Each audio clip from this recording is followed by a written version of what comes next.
broken arm loose.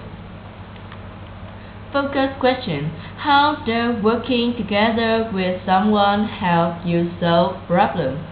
What to know? Blue, raw, bar. Working, barking. Cat, karate.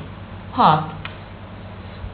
Kai and Carrie did everything together.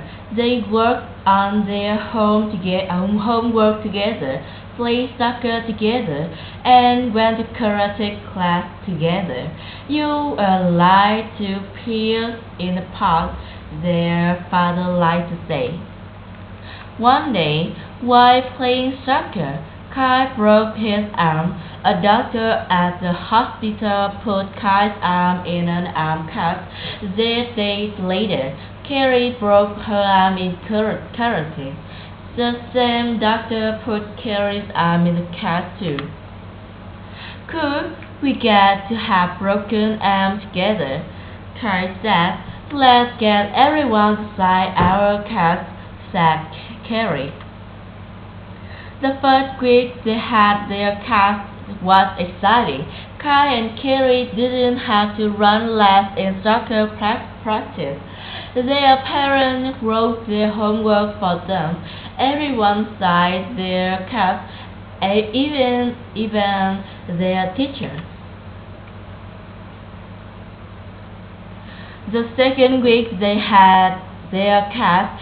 Kai and Carrie both had a broken arm loose, so many things were had to do with one arm in bulky cast. Bulky.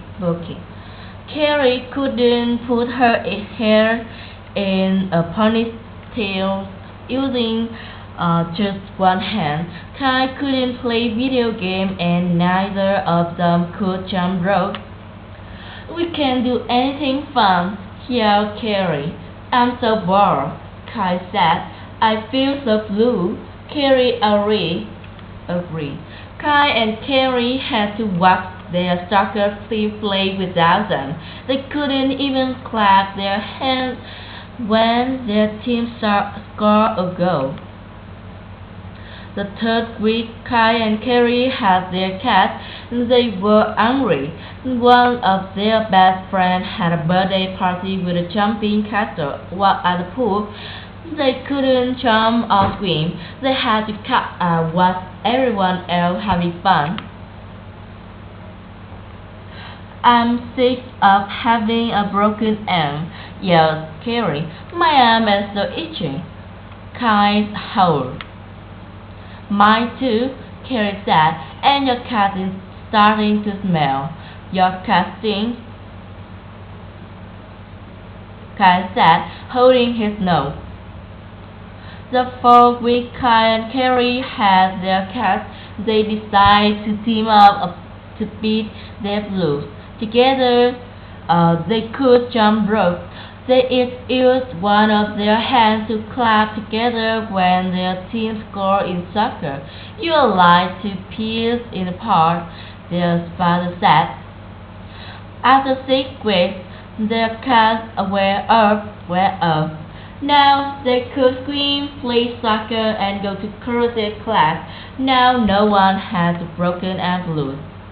Glossary: blues, a feeling of sadness, a low spirit, bored, feeling restless or unhappy as a result of having nothing to do or being uninterested in an activity. Bulky, having a size or shape that makes something difficult to hold. Carries a star-like cast, a hard protective covering placed around an arm, leg, or other body part to allow a broken bone to heal.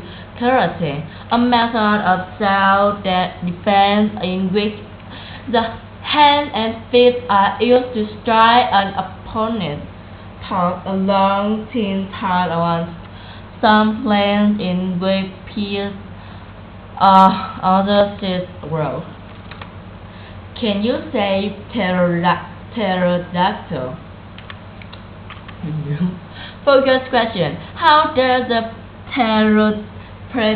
pterodactyl changed during this story.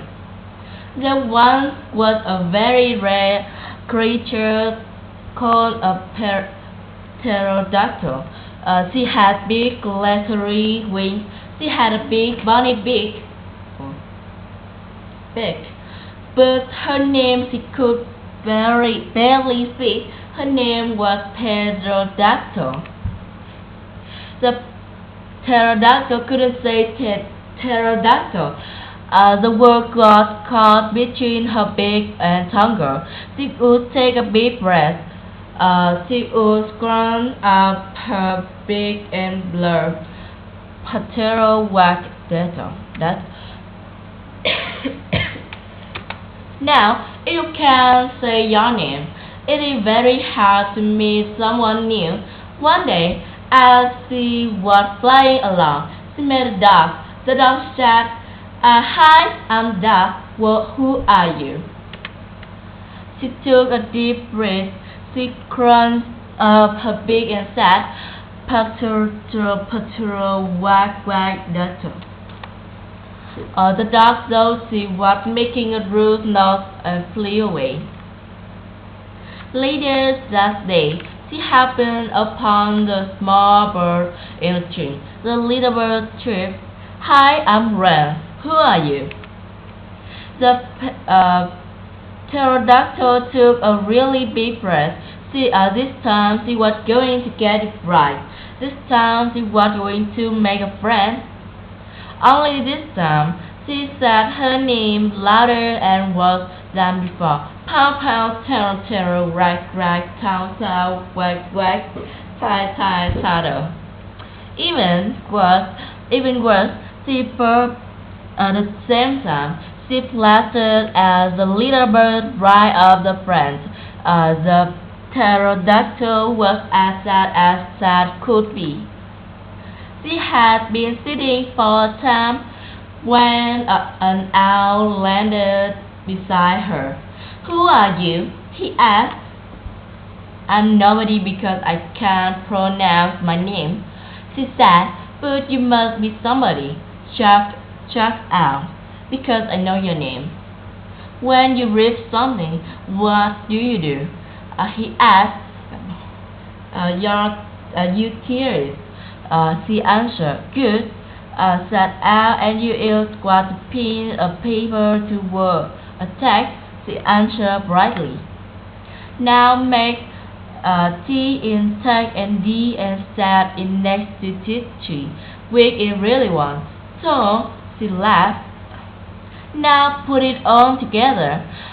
He worked. Tail. "You got it," laughed Owl as he flew away. "I'm an owl and you are a pterodactyl.